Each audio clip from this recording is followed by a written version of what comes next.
29 days. 29 days. Hello, Army. Welcome once again to this Metallica countdown to Hardwired to Self-Destruct, their new album that's coming out in 29 days. This is just a series of videos that I decided to make. It's going to be about 30 to 31 videos. And in these videos, what I'm going to be doing is actually just sharing with you guys. It could be experiences, anecdotes, collectibles, stuff that I have and that I own, or just simply stories about Metallica, all the way until the night or the day that the new album is going to come out.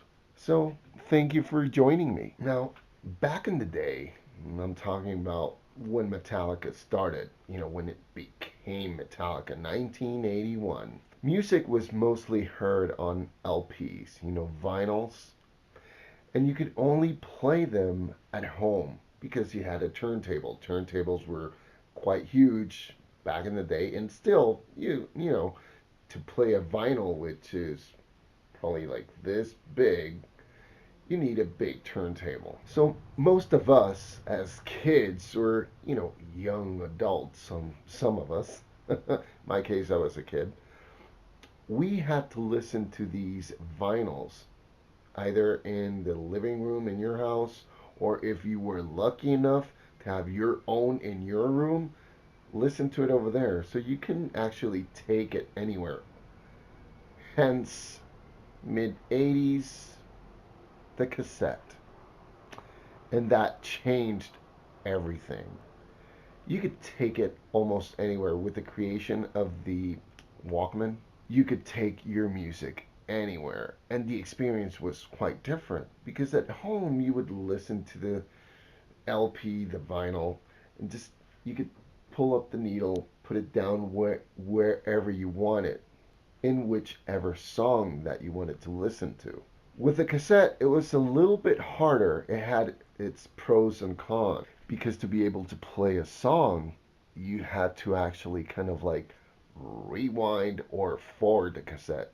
And it wasn't the way it is today where you only click and you can choose a song instantly and it'll play there. Or you can scroll or pull and move from side to side the length of the song to where you want to listen to it specifically. Back in the day, it was hard when the cassettes came out. So back in the day, I got my first tapes. Usually if it's your birthday, you would get like a Michael Jackson tape or a Madonna tape back in the day. You know, grandparents, parents usually don't really know what you like back in the day. So I would get a lot of those. And, you had to listen to it because that was kind of like the fad. I wasn't really much into it, but that's what we had, or at least that's what I had. But then, one day, at a record store, which probably, most of you young guys out there, young girls out there, don't have that experience of going to a record store. And now it's all on the computer, downloadable, or on your cell phone, your mobile device. Everything is right there. The experience was quite different. And one day, I was trying to look for, something new. As a kid, you want to, explore what's out there. And so I came across two cassettes. One was from a band called Testament, and the other one was this one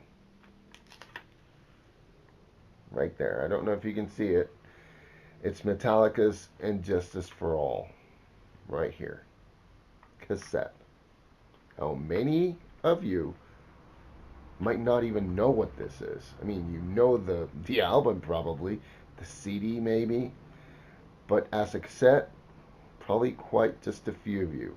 And if you're more than just a few, hey, I don't feel alone anymore.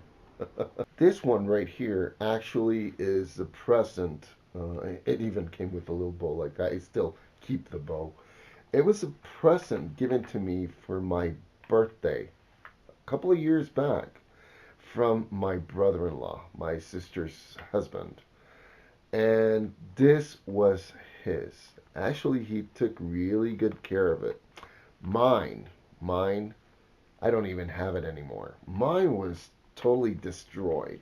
Uh, if I had it today, probably you could not read what is well, it's not engraved, but just part of the plastic has the names of the titles of the songs here and the name of the album here.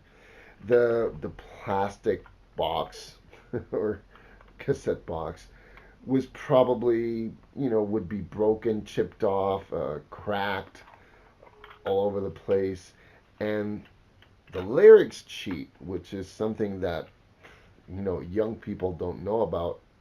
And I don't want to be, sound like a critic, but it was way different before. Now you have access to the new song by, let's say, Rihanna or whatever, and you just watch it on YouTube or hear it on YouTube or you read or whatever. And before we didn't have that. We had to go to the record store and find what was there, and that was it. What was there, that's what you could hear or listen to and buy. So you would get stuff like this with the lyrics and the names of the titles of the songs right here on this, plus the art. Now, this was really amazing because it would keep you reading and enjoying the art and enjoying the whole deal of what the album was about. Listen, while listening to the songs. And this has been kept like mint condition. I don't know if my brother-in-law just heard it once and that was it, but I know he loved it. He loved this album. And the cassette looks pretty good, actually. Pretty good. Mine, like I said, was a wreck because I played the hell out of that cassette. There are 3 cassettes that I played the hell out of during that period of time. Now, don't get me wrong. Whenever I say these titles, don't say, oh, but they're not the best, or, oh, those are not exactly the best Metallica albums. I'm talking about cassettes. Yeah, I had my share with LPs, vinyls, and I had my share with CDs. But specifically speaking about cassettes, which was probably my first interaction with deciding what kind of music I wanted to listen to and not stuff that was given to me. It was this one. It was Garage Days, and it was a Black Album. Those 3 cassettes, I played the hell out of them. One after the other. One after the other. If I was able to play my cassette on the family car, probably I was to listen to maybe one song. It would have to be one of those songs from one of these 3 cassettes. If I had, back in the day, a Walkman, and it wasn't really even a Walkman, that was Sony stuff. I had something that was very similar to it, but it was bulky, it was huge, it was terrible, but that's what I had.